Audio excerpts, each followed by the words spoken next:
자, 오늘 믿음, 소망, 사랑, 신망의 마지막 설교 함께 나누려고 합니다. 우리 그리스도인의 중요한 세 가지의 덕목입니다. 어떻게 신앙생활을 해야 될까요? 믿음, 소망, 사랑, 이 세 가지를 생각하며 신앙생활을 하시면 되는 겁니다. 사도 바울이 데살로니가 교회에 보낸 편지 가운데 이 세 가지를 특별히 강조하며 그 교회를 칭찬했죠. 믿음의 역사, 사랑의 수고, 그리고 소망의 인내가 있는 교회라고 하면서 칭찬하고 또 우리가 마땅히 가져야 될 이 세 가지의 덕목을 강조를 한 사도 바울입니다. 자, 오늘 마지막 시간인 만큼 믿음에 대한 이야기 잠깐 정리해서 말씀드리면 믿음은 세 가지가 특별히 중요한 부분이다 말씀드렸습니다. 우리가 다 이미 믿는 사람들이기 때문에 믿음에 대한 이야기를 특별하게 여러분들에게 세밀하게 하지 않아도 이미 우리 마음 가운데 믿음이 있고 믿음 생활하고 계십니다. 그 중에서 특별히 잊지 말아야 될 세 가지 믿음에 대한 이야기에 있어서는 의확성이라고 제가 세 가지를 취약해서 말씀을 드렸습니다. 의라고 한다는 것은 의탁한다, 맡긴다는 거죠. 확은 확신을 말하는 것이고 성은 충성을 말하는 겁니다. 자, 우리가 이 믿음이란 무엇일까요? 하나님께 모든 것을 다 맡기는 거다, 의탁하는 거다. 또르르 굴려서 맡기든 휙 던져서 맡기든 아니면 탁 하고 올려서 그렇게 걸쳐서 맡기든 정말 주님 앞에 모든 것을 맡기는 그런 마음과 자세, 삶, 이것이 믿음의 중요한 부분들입니다. 좋은 일이든 안 좋은 일이든 부정적인 일이든 긍정적인 일이든 하나님 우선으로 하나님께 모든 것을 맡기며 나아가는 것, 이게 믿음이다 말씀을 드렸습니다. 자, 확신에 대한 것은 어떻게 정리할 수 있을까요? 우리 확신한다는 것은 당연한 말인데 어떠한 확신입니까? 주신 줄 믿고 확신하는 겁니다. 그냥 주실 줄 믿습니다가 아니라 주신 줄 믿는다. 우리가 하나님에 대한 믿음을 그렇게 주신 줄 믿고 나아가는 것이다 라는 거죠. 그렇다고 해서 여러분들 내가 바라는 소망들이나 이런 뜻을 주님 앞에 아뢰을 때 주신 줄 믿습니다. 안 좋는데요? 이렇게 하면서 그 가운데 이 사실을 액면 그대로 이양하는 게 아니라 우리의 신앙 고백 가운데 우리의 믿음이 그렇다는 겁니다. 주신 줄 믿는다는 것은 하나님이 어떠한 방식으로도 응답하신다는 겁니다. 예스가 아닐 수 있어요. 주시는 바가 내가 원하는 게 아닐 수 있습니다. 그런데 하나님의 뜻대로 반드시 응답하신다. 그렇기 때문에 주신 줄 믿는 겁니다. 우리가 이러한 믿음 갖는 것이 중요하다는 말씀입니다. 세 번째는 충성 말씀을 드렸습니다. 충성은 믿는 자의 당연한 행동 그리고 당연한 모습이라는 것 강조했습니다. 충성할 수밖에 없죠. 내가 그 사람을 믿는데, 그 존재를 믿는데 어디 충성하지 않을 수 있습니까? 충성하지 않는다면 진짜 믿는 게 아니겠죠. 우리에게 있어서의 믿음이란 주님 앞에 충성으로 나타난다라고 한다는 사실 또한 마음속에 담아야 될 줄 압니다. 그 가운데 믿음장인 히브리서 11장은 믿음의 사람들에 대한 것을 쭉 나열을 합니다. 믿음으로 노아는 에녹은, 믿음으로 노아는, 믿음으로 아브라함은, 믿음으로 이삭은, 믿음으로 야곱은, 요셉은, 모세는, 여러 이 믿음의 사람들에 대한 이야기를 쭉 나열을 하는데 저는 히브리서 11장에 나열된 이름이 여러분들의 이름이기를 간절히 축복합니다. 나의 믿음이 바로 그 성경 안에 나와 있는 그 인물들처럼 믿음으로 양곡교회 교인들은 이러하였더라. 믿음으로 김일성 목사는 어때하였더라. 믿음으로 우리 장로님은 어때하였더라. 믿음으로 우리 권사님, 집사님, 모든 성도님들은 이러한 삶을 살았더라. 이러한 능력을 보였더라. 이러한 역사를 보았더라. 여러분들의 삶 가운데 이것이 아로새겨질 수 있게 되길 간절히 소망합니다. 교회는 그래야 되는 겁니다. 믿음의 역사를 볼 수 있어야 되겠죠. 지난주 함께 나눈 소망에 대한 이야기도 잠깐 요약해 볼까요? 소망은 우리가 이제 바라는 것을 이야기할 때 이 소망이라고 이야기하는데 중요한 것은 우리가 절망의 상황 가운데 소망을 얼만큼 가질 수 있느냐 이겁니다. 이거는 도저히 미래가 보이지 않고 희망이 없는 상황 가운데 내가 소망 없이 살아갈 수밖에 없는 그런 상황인 것 같습니다. 그때 나는 소망을 가질 수 있느냐? 누구 안에서? 오직 하나님께서 주시는 소망이 우리 가운데 있을 때 우리는 소망을 가질 수 있다는 거죠. 그러니까 실은 이 소망에 있어서의 전제는 믿음입니다. 믿는 자는 소망하게 되어 있다. 믿는 자가 절망하고 소망을 갖지 못한다라고 한다면 그의 믿음을 점검해 볼 필요가 있다. 그래서 이 사실을 먼저 알아야 되겠습니다.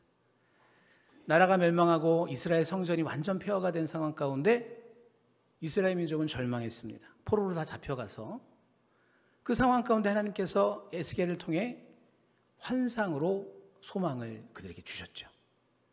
하나님 이런 소망이 하나님이시고 우리는 하나님 안에서 하나님께 소망을 두며 살아가는 존재로서 삶에 있어서의 모든 순간 어떠한 상황도 우리는 소망 중에 거할 수 있다는 것 우리가 늘 마음속에 두며 하나님 안에서 소망으로 살아가는 우리 모두가 되기를 축복합니다.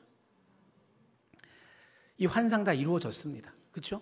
에스겔의 환상 다 이루어졌어요. 그리고 이 소망에 있어서 중요한 건 뭐였습니까? 생명수가 어디로부터 흘러갔죠? 성전에서부터 흘러갔죠. 에스겔의 환상 가운데 생명수가 막 쭉 흘러가면서 많은 만물들을 소생시키는데 그 근원지가 성전이었다는 겁니다. 여러분들 성전, 교회를 사랑하시고 또 어려울 때 나의 소망이 점점 희미해지거나 또 흔들릴 때 성전에 와서 기도하고 성전에서 하나님께서 주시는 그 소망을 붙잡게 되기를 간절히 바랍니다. 하나님이 계신 곳이 소망의 장소입니다. 성전 하나님이 계신 곳이라고 했기 때문에 그런 거예요. 그래서 성전에 와서 여러분들이 기도하며 주님께 나아갈 때 이 성전을 통해서 교회를 통해서 우리가 새로운 소망으로 세상을 살아갈 수 있다는 것. 얼마나 교회 좋은 곳입니까? 세상 가운데 절망에 빠져 있어도 이 교회에 와서 하나님 만나고 하나님께 아뢰을 때 소망의 샘이 솟습니다. 소망의 원천이 바로 이곳이어서 우리가 절망 가운데 있는 것이 아니라 새로운 소망으로 세상으로 다시 나아갈 수 있다. 여러분들 우리가 이 교회에 다닌다는 것, 성전에서 예배드릴 수 있다는 것, 믿음 가운데 이렇게 함께 할 수 있다는 게 참 큰 복 중에 복임을 분명히 믿으시길 바랍니다. 믿지 않는 자는 소망을 어디서 찾을 수 있을까요? 도대체 어디에 소망이 있습니까? 부모님께요? 자녀들에게요? 가지고 있는 물질에 어떤 다른 것? 하나님께 소망을 두는 것, 복 중에 복입니다. 또한 우리가 이 소망은 비전이라고 이야기했습니다. 소망이 그냥 소망 그대로 생각 가운데 마음에 있을 소망이 생기네? 이렇게 끝나면은 이것은 그냥 한낱 망상에 불과한 일이 될 수도 있어요. 이 소망이 구체화돼서 나의 삶 가운데 이루어지는 것으로 나아갈 때 우리는 그것을 비전이라고 부릅니다. 이 믿음이 보이지 않는 것의 실상이라고 이야기를 하지 않았습니까? 믿음을 가진 자는 보이지 않는 것이 그렇게 비전으로 나타나게 되어 있고 비전을 그렇게 품고 그 소망 중에 한 걸음 한 걸음 그 모든 것을 이루어가는 과정들을 체험하게 됩니다. 소망은 비전이고 비전이 없으면 소망이 없다라고 또 이야기할 수 있는 것이죠. 우리 교회는 늘 비전이 그래서 있어야 되는 겁니다. 그냥 우리 마음 가운데서 새 소망 주셔서 감사합니다. 이게 아니라 구체적인 비전이 있을 때 그 비전이 바로 우리의 삶에 있어서 구체적인 소망의 내용으로서 붙잡고 나아갈 수 있는 것이 된다는 거죠. 비전은 부담이 아닙니다. 소망을 품은 자가 너무나 자연스럽게 품게 되는 그러한 일들이고 비전 자체만 생각을 하면 부담이 될 수 있어요. 이러이러한 비전이 있대. 근데 이건 굉장히 부담되는 건데 비전만 생각하면 그렇습니다. 보이지 않는 것이고 믿음으로 나에게 주어진 거기 때문에 믿음으로 세워진 그 소망은 얼마나 부담스러울까요? 세상의 눈으로 보면. 그러나 주님께서는 믿음으로 우리가 세울 때 비전으로 그것을 이루어 나가 주신다. 그래서 참 소망은 믿음 가운데 우리가 비전을 가지고 나아가는 것이기 때문에 믿음에 신경을 써야 된다는 얘기입니다. 그래서 소망은 억지로 나아가는 게 아니라 믿음 가운데 비전을 품고 나아가는 일. 사랑하는 양국교회 성도 여러분들, 이러한 믿음과 소망에 우리 양국교회 되기를 간절히 소망합니다. 여러분들 다 개인적으로도 이러한 믿음과 소망으로 주님께서 주신 귀한 은혜를 누리는 복된 삶이 되기를 축복합니다. 자, 오늘 마지막 사랑에 대한 이야기 하려고 합니다. 자, 사랑은 우리가 어떻게 이야기할 수 있을까요? 성경에 있어서 우리가 믿는 내용에 있어서의 가장 핵심적인 부분이라고 이야기할 수 있겠죠. 사랑은 믿음과 소망을 다 아우러서 특별히 하나님께서 우리에게 주시는 말씀, 하나님의 뜻을 거르고 또 걸러서 마지막 남는 엑기스 하나로 이야기한다라고 할 때 사랑이라고 정리해낼 수 있는 겁니다. 그래서 어떤 분은 말씀 성경책을 찢어서 잘라서 조각을 내서 구겨서 커다란 솥에 물을 넣고 푹 삶아서 또 이것을 갖다가 걸러서 가장 최고의 엑기스를 딱 남기듯이 마지막 무언가가 남는다라고 하면 무엇이 남는다? 사랑이 남는다라고 이야기를 했을 정도입니다. 우리가 예수를 믿으면서 이 사랑이라고 한다는 표현 가운데 그 모든 것을 담아낼 수 있습니다. 믿음과 소망도 마찬가지고 성경에 쓰인 것 자체가 그렇습니다. 성경은 무슨 이야기일까요? 하나님이 우리를 사랑하신 이야기입니다. 그거 쓰여 있는 겁니다. 성경을 읽으면서 여러분들이 그걸 느끼면 되는 겁니다. 말씀을 읽으며 말씀을 들으며 하나님이 나를 사랑하시는구나. 이걸 내가 알고 깨닫고 느끼게 되면 그러면 되는 거예요. 그게 가장 중요한 핵심입니다. 읽으면서도 하나님이 나를 사랑하는지 뭔지 아무것도 모르고 들으면서도 하나님의 사랑에 대한 것들을 내가 감을 잡지 못하고 있다고 하면 주님께 기도하며 그 사랑을 내가 느끼게 하여 주옵소서. 그래야 내가 그리스도인으로서의 그러한 삶을 더 살아갈 수 있을 겁니다. 라고 주님 앞에 간구해야 될 겁니다. 믿음이라고 한다는 것은 우리를 사랑하는 하나님을 믿는 겁니다. 하나님이 우리를 사랑하신다는 것을 믿는 겁니다. 소망은 무엇입니까? 우리를 사랑하시는 하나님께서 우리를 절망의 자리에 두지 아니하시고 소망의 자리에 우리로 하여금 갈 수 있도록 인도해 주신다는 걸 믿는 겁니다. 우리를 사랑하시기에 소망 주시는 것이다. 우리가 이 사실을 분명히 마음속에 담아야 될 줄 믿습니다. 예수님께서 이것을 율법 중 가장 큰 계명이라고 정리하셨죠. 잘 아시는 말씀일 겁니다. 마태복음 22장 37절 40절 말씀. 내 마음을 다하고 목숨을 다하고 뜻을 다하여 주 너의 하나님을 사랑하라 하셨으니 이것이 크고 첫째 되는 계명이요 둘째도 그와 같으니 내 이웃을 내 자신같이 사랑하라 하셨으니 이 두 계명이 온 율법과 선지자의 강령이니라 말씀하셨습니다. 온 율법과 선지자의 강령, 당시 율법과 선지자는 토라와 바로 이 율법서 토라와 이 예언서를 말하는 겁니다. 그게 성경 자체였어요. 말씀 자체. 그 모든 것을 다 응축해내는 것이 하나님 사랑과 이웃 사랑이다. 이렇게 주님께서 말씀하신 겁니다. 요한일서 4장 8절에 사도 요한도 사랑하지 아니하는 자는 하나님을 알지 못하나니 이는 하나님은 사랑이심이라 라고 이야기했습니다. 하나님은 사랑이다 라고까지 이야기를 했죠. 하나님이 곧 사랑이다. 우리가 이 표현 가운데 알 수 있는 것은 하나님을 안다는 것, 그 사랑을 안다는 것이고 또한 우리가 이 사랑으로 살아갈 때 하나님과의 올바른 관계를 맺을 수 있음을 우리가 알 수 있는 것입니다. 자, 사랑. 이것은 이렇게 우리의 믿음 가운데, 우리의 믿음 생활 가운데 가장 핵심 중의 핵심이라고 볼 수 있는데 오늘 말씀을 통해서, 오늘 본문을 통해서 보다 자세하게 이 부분들을 함께 나눠보고자 합니다. 자, 오늘 읽은 고린도전서 말씀 몇 번 여러분들에게 소개했습니다. 고린도전서는 고린도 교회에 보낸 사도 바울의 편지다. 고린도 교회가 많은 문제들이 있었습니다. 그래서 그 문제에 대한 해결책을 제시하고 또 그 교회가 질문한 질문에 대해서 대답을 해준 내용들이 대부분 고린도전서에 담겨져 있습니다. 그런데 그 많은 문제 가운데 특별히 어떤 문제가 또 있었는가 하면은 영적인 무질서가 교회에 있었다는 거죠. 영적인 무질서. 자, 이 초대교회는 성령의 역사가 뜨겁게 일어난 교회였고 다양한 성령의 은사들이 나타났던 그러한 교회였습니다. 자, 그 가운데 서로 이 모든 것이 질서 있게 나타나고 또 여기에 대한 것들을 서로 존중하면서 이 다양성을 잘 받아들여야 될 텐데 그렇지 않았다는 거죠. 그래서 하나님의 역사가 일어나고 성령의 역사가 일어날 때, 은사가 나타날 때 내가 받은 은사가 더 좋은 거야?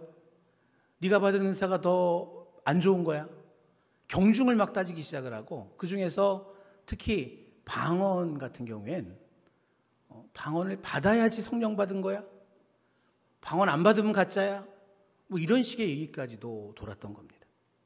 그래서 사도 바울은 본인도 방언을 할 줄 알았고 방언을 그렇게 중요하지 않다라고 얘기한 사람이 아닙니다. 그런데 이것이 무질서하게 교회에 있다 보니까 이 부분들에 대해서 많은 문제가 생긴 겁니다. 하나의 예로 공적인 예배 자리에서 기도를 할 때, 공적 기도를 할 때 방언으로 기도를 했던 거예요. 자랑하듯이. 방언 받으신 분들 방언을 자기가 제어할 수 있습니까? 없습니까? 제어할 수 있잖아요. 여러분들 처음에 방언 기도할 때 뭐 내가 처음 받았을 때는 막 그 가운데서 나도 모르게 막 멈추지 않는 경험도 물론 있지만은 나중에 방언은 내가 방언 기도를 하면서 이게 자연스럽게 될 수 있는 일정 정도의 제어가 가능합니다. 근데 공적인 기도의 자리, 오늘 송장님이 기도하셨는데 송장님이 갑자기 기도하시다가 방언이 탁 튀어나오면서 막 제가 여기서 기도하는데 막 방언으로 기도를 해버려요. 여러분들 이것을 어떻게 보시겠습니까? 아, 대단하다. 영적으로 하나님께서 크게 역사하신다.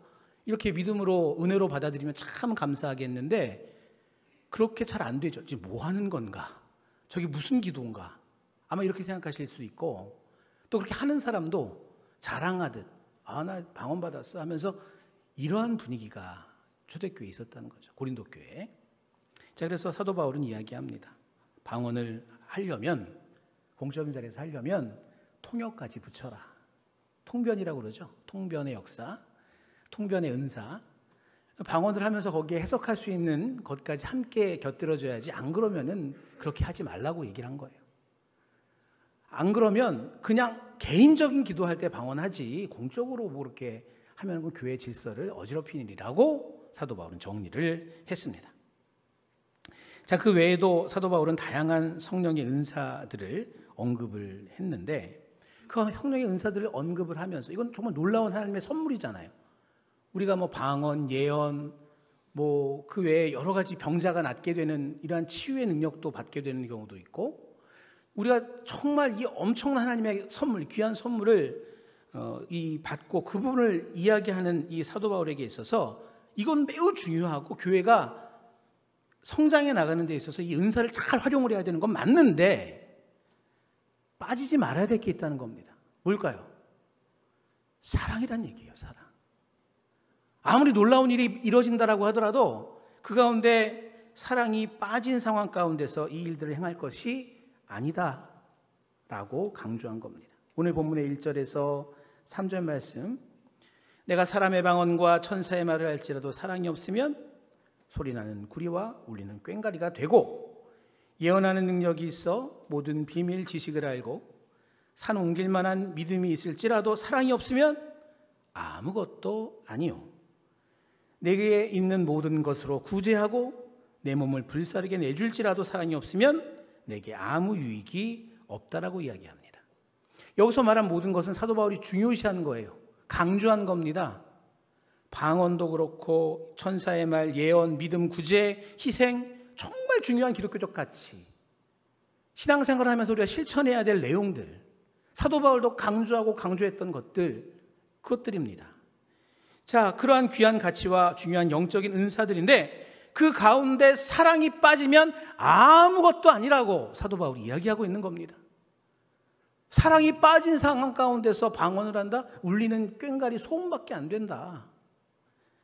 내가 아무리 내 모든 것을 다 내주고 불사르게 내 몸 자신을 갖다 준다라고 그런 희생을 내가 한다 하더라도 사랑 없는 거면 아무런 유익이 없다라고 이야기합니다.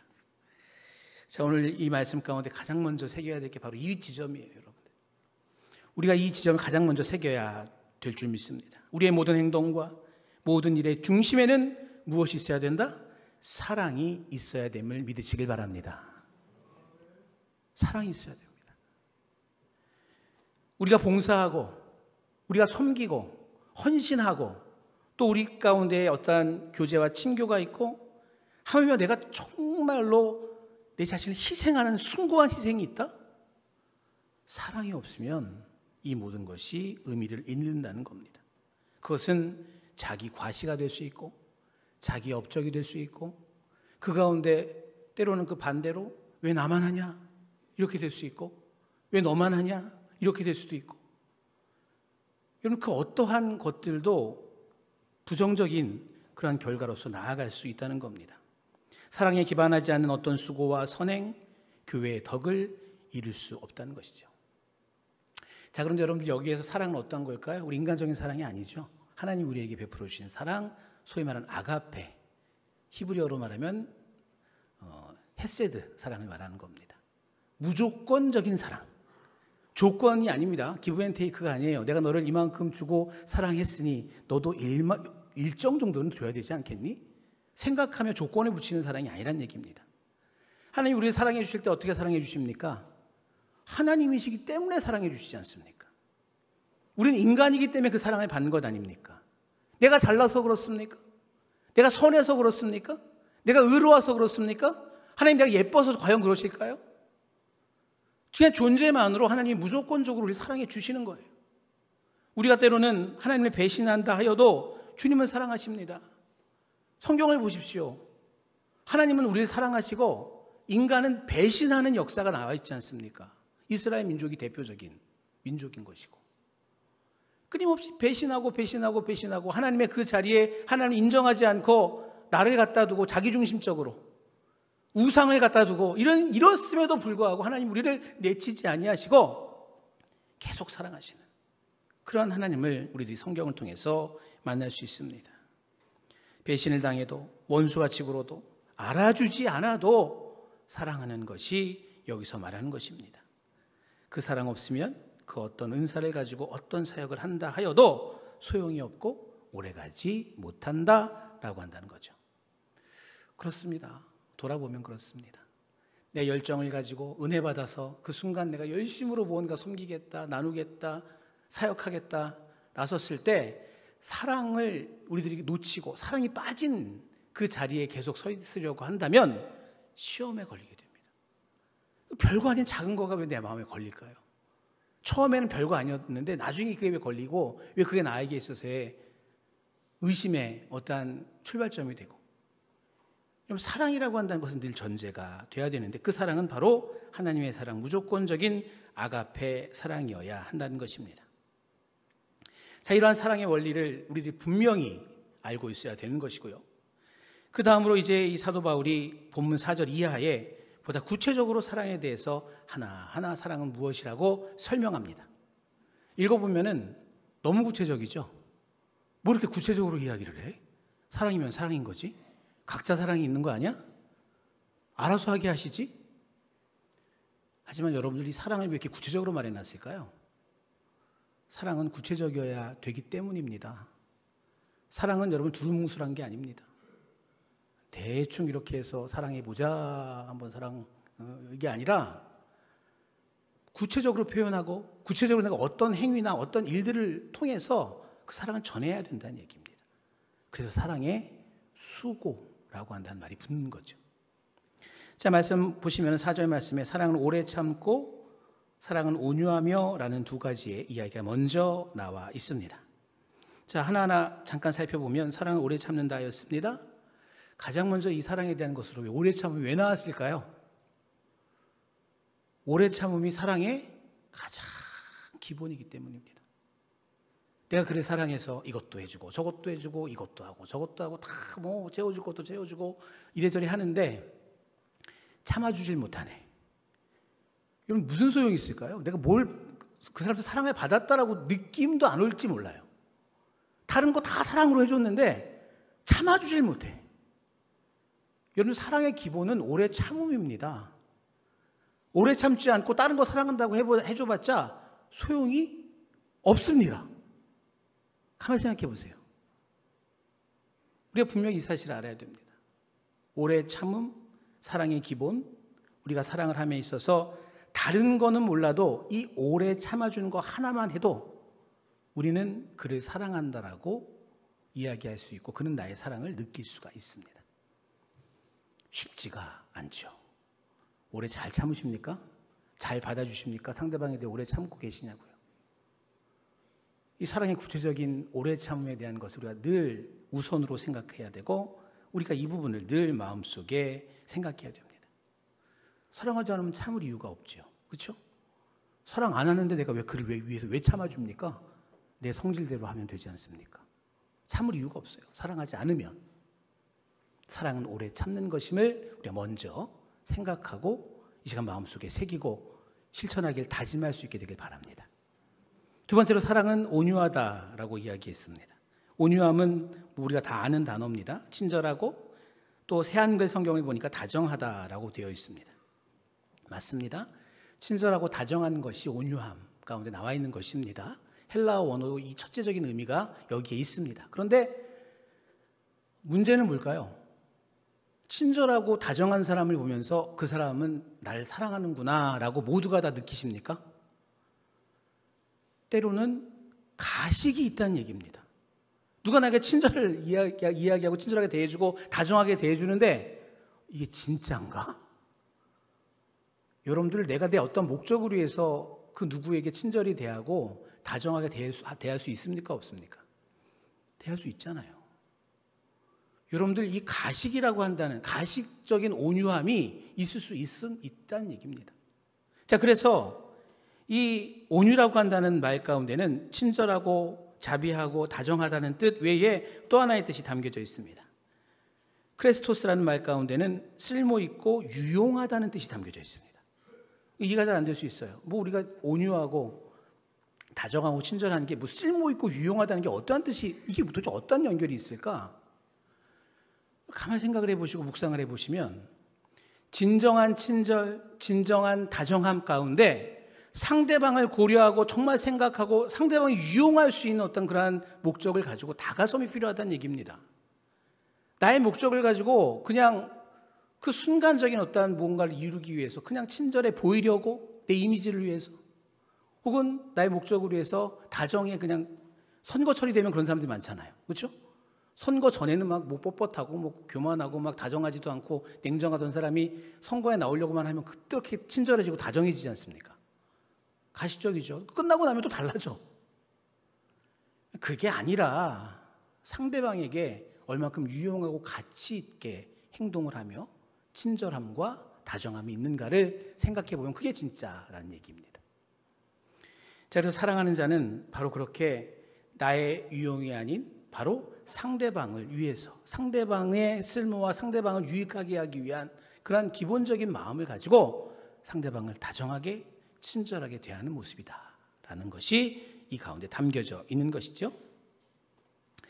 자, 이어지는 사랑에 대한 권면, 이렇게 오래 참고 온유한 모습 다음에는 뭐뭐 하지 말라는 부정어로 표현이 되고 있습니다. 시기하지 아니하고 사랑은 자랑하지 아니하고 사랑은 교만하지 아니한다. 시기와 자랑과 교만은 사랑의 가장 큰 걸림돌임을 믿으시길 바랍니다. 이 세 가지 따라서 해보실까요? 시기와 자랑과 교만은 사랑의 걸림돌이다. 반드시 이걸 깨닫고 계세요, 여러분들. 오늘 이 말씀을 통해서 사랑한다 할 때 오래 참는 것도 중요하고 또 내가 온유하게 그를 진심으로 대하는 것도 중요하지만 이 걸림돌에 하나 딱 걸려서 넘어져 버리면은 다 소용없어져 버립니다. 그 사도 바울은 이야기하는 거예요. 시기하지 아니하고 자랑하지 아니하고 교만하지 아니한다는 얘기입니다. 이게 어느 경우에 나올까요? 주로 비교하거나 또 경쟁하고자 하는 마음에서 비롯이 됩니다. 사랑은 경쟁하지 않습니다. 사랑은 누군가 잘하고 있으면 그 잘하는 사람을 시기하지 않아요. 잘한다고 높여주고 인정해주고 칭찬해주고 더 잘할 수 있도록 격려해줍니다. 만약에 그 누군가가 있을 때 어떠한 비교의식 가운데 나보다 못해, 그 가운데 사랑한다라고 하면은 내가 그 가운데 내가 잘하는데 자랑하지 않습니다. 그 가운데 목 뻣뻣해지면서 너는 못해, 나는 잘하니까 하면서 교만하지 않습니다. 사랑하면 사랑의 걸림돌이 된다는 것들이에요. 비교하고 경쟁하는 의식 가운데 이 모든 일들이 생긴다. 여러분, 이 사랑의 걸림돌 잘 피해 가시기 바랍니다. 시기, 자랑, 교만 경계하시기 바랍니다. 계속 사랑해 오다가 이게 딱 걸리기 시작하면 그때부터 사랑은 와르르 무너지는 겁니다. 자, 이어서 무례히 행치 아니한다라고 이야기합니다. 이 역시도 사랑의 아주 구체적인 표현이 되겠죠. 무례하지 않는다. 사랑하는 사람은 소중히 다룬다는 얘기입니다. 근데 이 무례히 행한다라고 할 때는 우리는 늘 위의 사람이 어린 사람들에게 그냥 예의가 바르면 예의가 바르다 인정하지만 예의가 없다 그러면 무례하다 이렇게 표현을 많이 하잖아요. 근데 문제는 여러분들 그거보다 위의 사람들, 소위 말하는 나이가 더 많거나 아니면 더 큰 위치에 있는 사람들이 그보다 못한 사람들, 어린 사람들을 대할 때 무례함이 더 큰 문제입니다. 무례라고 한다는 게 아랫사람이 윗사람에게 무례하지 말 것을 이야기하고 있는 것 아닙니다. 특히 우리나라 같은 경우에는 이 유교 문화 때문에 그런가요? 이 나이에 대한 것이 굉장히 크잖아요. 그런데 이 윗사람을 공경하는 거 당연한 겁니다. 맞습니다. 당연히 그래야 돼요. 우리 어린 사람들, 나이 어린 사람들 윗사람 공경해야 되고 하는 건 맞는데 이 반대에 있어서는 과연 얼마나 이게 되고 있는가. 많은 사람이 상처받는 이유 중에 하나가 어디 있습니까? 이 무례함 때문이에요. 무례함 때문이에요. 사람들 교회 왔다가 새가족도 그렇고 누구도 그렇고 왔다가 교회에서 나가는 이유가 어디에 있을까요? 교인들의 무례함이 있으면 그렇습니다. 모르는 사람인데 무슨 상관이 있어. 여러분들 이러한 마음을 가질 때는 교회 안에 그 사람은 더 이상 발붙이지 못할 겁니다. 아이들에 대한 것도 마찬가지죠. 제가 상담을 해보면 우리 권사님들이나 집사님들이 한숨을 쉬면서 우리 아들, 우리 딸 얘기를 하세요. 근데 그 중에 어떤 분들은 그런 얘기를 하시는 거예요. 고등학교 때까지는 잘 나왔다. 중학교 때까지는 잘 나왔다. 초등학교 때까지는 잘 나왔는데 안 나오기 시작했다라고 하는데 그 가운데 덧붙여지는 이야기 가운데 전도사님한테 혼나서 목사님한테 큰 소리 한번 들어서 장로님이 뭐라고 해서 어떤 집사님이 자기한테 막 화를 내서 여러분들 이러한 이야기가 늘 있어요. 꼭 어느 교회나 꼭 그런 케이스들이 있더라고요. 교회 안에서 여러분들 나이 어린 그런 우리 젊은 세대들 또 아이들 여러분들이 다정하게 온유하게 잘 대해주셔야 됩니다. 그들에 대한 예의도 필요해요. 그 새가족도 마찬가지입니다. 여러분 내가 말을 붙이거나 모르는 사람이니까 말 붙이기 힘들죠. 그렇다고 해서 그냥 그렇게 휙휙 지나다니시거나 인상 쓰고 다니거나 혹은 아는 척도 안 할 필요는 없지 않습니까? 먼저 인사하실 수 있지 않습니까? 어떤 분은 저한테 그런 얘기 하셨어요. 전에. 목사님 저분은 누구세요? 인사해도 받지도 않으세요? 받지 않는 게 그냥 너무나 무서운 얼굴로 받지 않고 계시니까 저한테 그 얘기를 하시더라고요. 여러분 무례함이 우리에게 있어서 사랑에 있어서의 좋은 실천법이 된다라고 한다는 사실 잊지 마시고 무례히 행치 아니하는 양곡교회 되길 간절히 소망합니다. 오늘부터 실천하시기 바랍니다. 오늘부터 무례히 행치 아니하는 겁니다. 자, 자기의 유익을 구하지 아니한다. 여러분들 설명 필요 없습니다. 사랑의 반대가 뭘까요? 이기심이겠죠. 사랑은 내 모든 것을 다 내어줄 정도로 그를 위하는 것인데 자기의 유익만을 구한다면 그건 사랑이 아닙니다. 사랑과 반대가 되는 자기의 유익을 구하지 아니하고 그 사람의 유익을 구할 수 있는 마음으로 대할 때 우리가 사랑을 실천할 수 있는 길이 열리기 시작을 하는 거예요. 내 본의로 가기 시작을 하면 여러분들 안 됩니다. 내 유익 생각하면 사랑 못합니다. 내 유익이 중요한데 어떻게 남에게 무엇을 내가 조건 없이 줄 수 있고 무엇을 내가 행할 수 있을까? 할 수 없겠죠. 자기 유익을 구하지 아니하여야 무조건적인 사랑이 가능할 겁니다. 성내지 아니한다 했습니다. 작은 자극에도 각을 세워서 반응하는 것을 말하는 겁니다. 발끈하고 욱하는 이러한 모든 것들 사랑이 아니라고 이야기합니다. 여러분들 이 부분도 내 자신을 실은 많이 내려놓는 거죠. 왜? 상대방을 위해서. 상대방이 다칠까 봐. 상대방이 상처받을까 봐. 한마디 두마디 말도. 우리가 이것을 생각할 때 사랑의 좋은 실천법을 알 수가 있는 겁니다. 악한 것을 생각하지 않습니다. 악한 것은 무엇일까? 새 한글 성경을 보니 나쁜 일을 당해도 원한을 품지 않는 것이라고 합니다. 사랑은 무엇일까요? 나쁜 일을 당해도 원한 품지 않는다. 정말 아주 단순한 예로 한 대 맞았을 때 원한을 품고 나는 반드시 이 한 대를 갚아줄 거야. 이자 붙여서 세 대는 때려야지. 이 생각 안 한다는 얘기예요. 그것이 바로 사랑의 중요한 실천이다라는 겁니다. 그럴 수 있을까요? 나는 안 그럴 것 같은데 과연 그럴까요, 여러분들? 우리 인간의 본성은요. 한 대 맞으면 세 대 때리고 싶은 마음이 있습니다. 아주 이를 바득바득 갈고. 누구에게나 있어요, 이런 것이.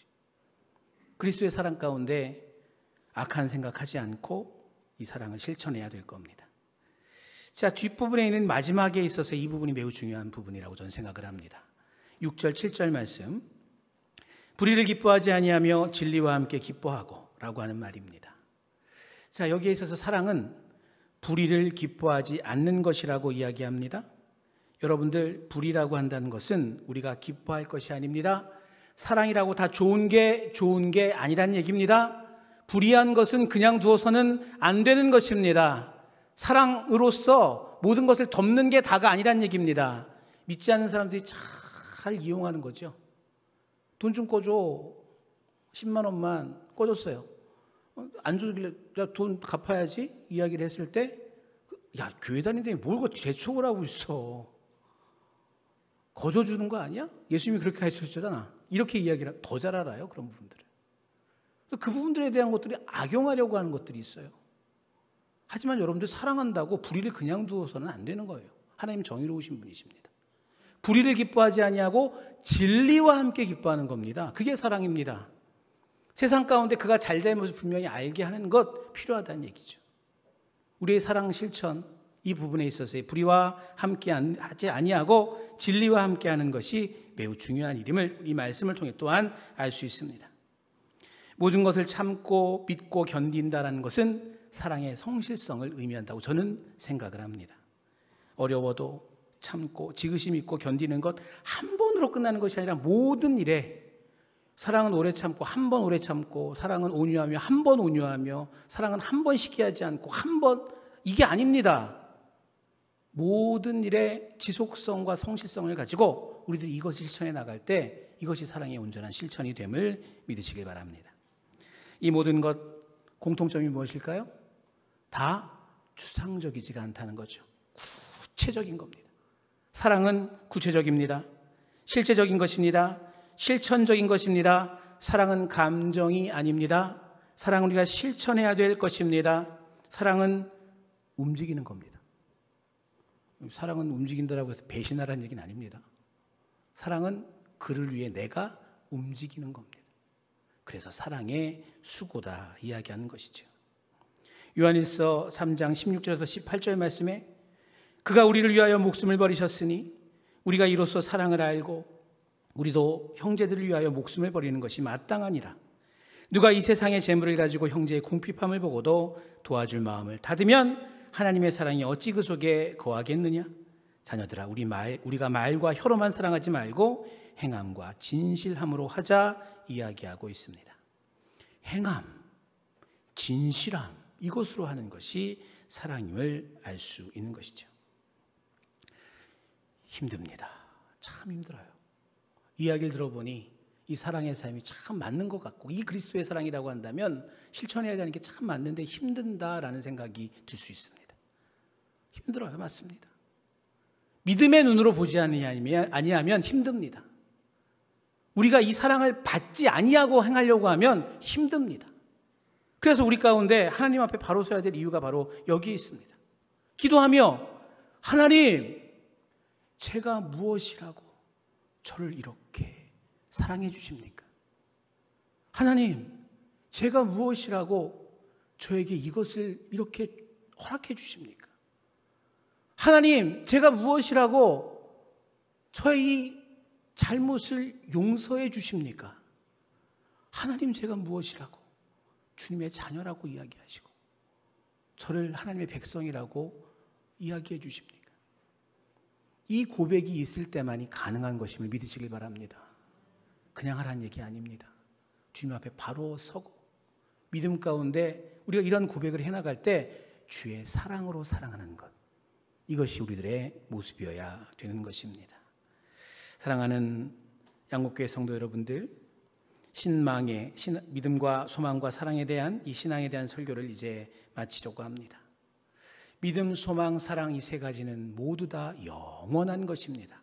중요한 것입니다. 우리 교회가 데살로니가 교회처럼 믿음의 역사가 일어나고 이 소망의 인내, 이 소망의 귀한 이 인내함 가운데 비전이 이루어지는 놀라운 교회, 무엇보다도 이 사랑의 수고가 가득 넘치는 우리 교회 되기를 간절히 소망합니다. 그 가운데 하나님께서 우리 교회를 통해서 일하시는 이 역사를 보면서 그 얼마나 기쁠까요? 그런 소문 나야 됩니다. 여러분들, 이 교회는 사랑이 넘치는 교회다. 믿음의 역사, 사랑이 넘치고 또한 비전이 있는 교회다. 여러분들 이 소문 나면 그러면 되는 거예요. 교회가 지금 바로 가고 있다고 보시면 되는 겁니다. 우리 교회가 이런 소문이 나고 있는가 살펴보고 마음속에 다짐해보고 그 가운데 믿음, 소망, 사랑의 이 귀한 은혜를 온전히 누리고 전하고 또한 세상을 향해서 보일 수 있는 복된 교회 되기를 주 이름으로 간절히 축복합니다. 기도하겠습니다. 은혜로우신 주 하나님 감사합니다.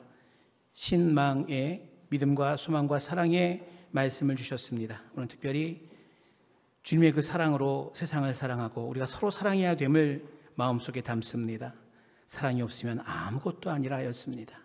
주님, 이 구체적인 사랑의 실천을 우리의 삶 가운데 오롯이 행할 수 있도록 주님 성령께서 친히 우리를 주장하시고 인도하여 주옵소서. 하나님의 놀라운 사랑으로 소문나는 양국교회 되게 하시고 믿음의 역사, 소망의 인내, 사랑의 수고가 차고 넘치는 우리 교회 되게 하셔서 영광 받으시고 우리 모두에게 하늘의 놀라운 은혜를 누리는 삶 살아갈 수 있도록 이끌어 주옵소서. 예수 그리스도의 이름으로 기도드립니다. 아멘.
낮에와 밤의 달이 너를 애취하니하며 언제나 너를 변치 않고 지키시리.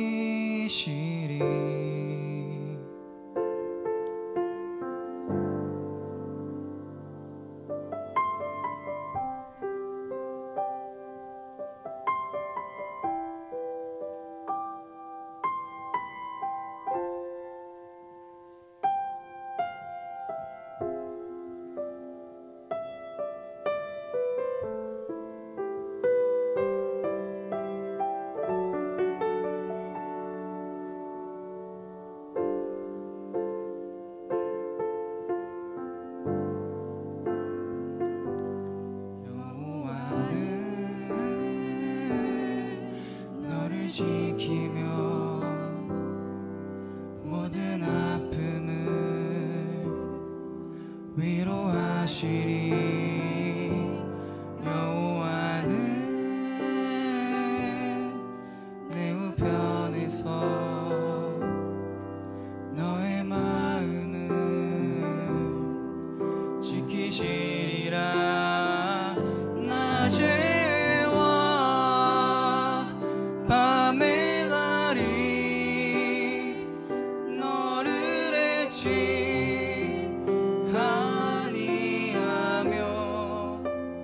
언제나 너를 변치 않고 지키시리.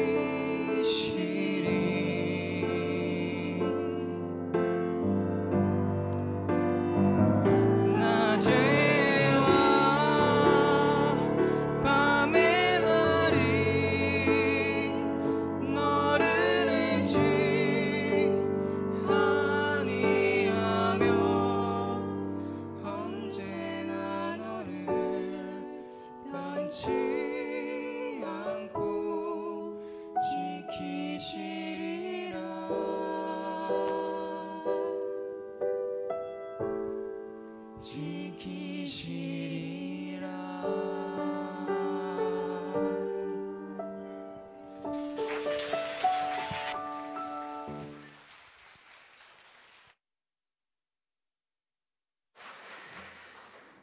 어머니와 아들의 찬양 처음 듣는 조합인데 너무 감사합니다.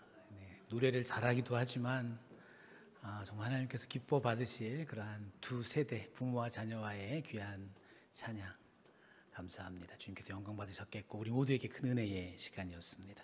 기도하겠습니다.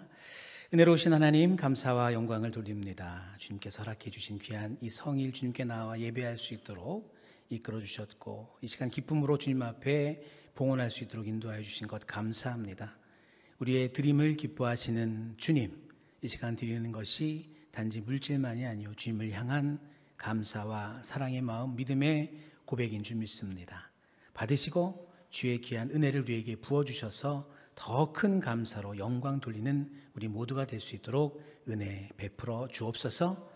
담겨져 있는 간절한 소망 또한 세밀히 헤아리셔서 주의 뜻대로 이루어 주시고 그 가운데 하나님 나라 확장을 위하여 더욱더 크게 쓰임받는 우리 모두가 될 수 있도록 인도하여 주시며 늘 감사로 살아갈 수 있도록 주님께서 친히 역사하여 주옵소서. 오늘의 예배 가운데 주님께 봉사하고 헌신한 모든 손길들 기억하시고 특별히 이 시간 찬양으로 주님 앞에 올려드린 주님의 귀한 자녀, 주님의 귀한 이 가족, 이인영 권사님 또 우리 김신 학생, 청년 주님께서 함께 하셔서 은혜로 주님께서 이들의 삶의 주관자 되어주시길 간절히 바랍니다. 주님께 올려드린 귀한 찬양 받아주셨으리라 믿사오니 주님 이 찬양이 멈추지 않도록 삶의 형통함 주시고 이 가정이 늘 샬롬 하나님의 평화가 가득한 가정 되게 인도하시고 이들이 좌로나 우로나 치우침 없이 하나님께 늘 영광 돌림으로 인하여 하나님을 높이고 늘 하나님께 기쁨을 드릴 수 있도록 주님께서 복의 복을 더하여 주옵소서. 감사드리며 모든 말씀 우리 구주 예수 그리스도의 이름으로 축복하며 기도하옵나이다. 아멘.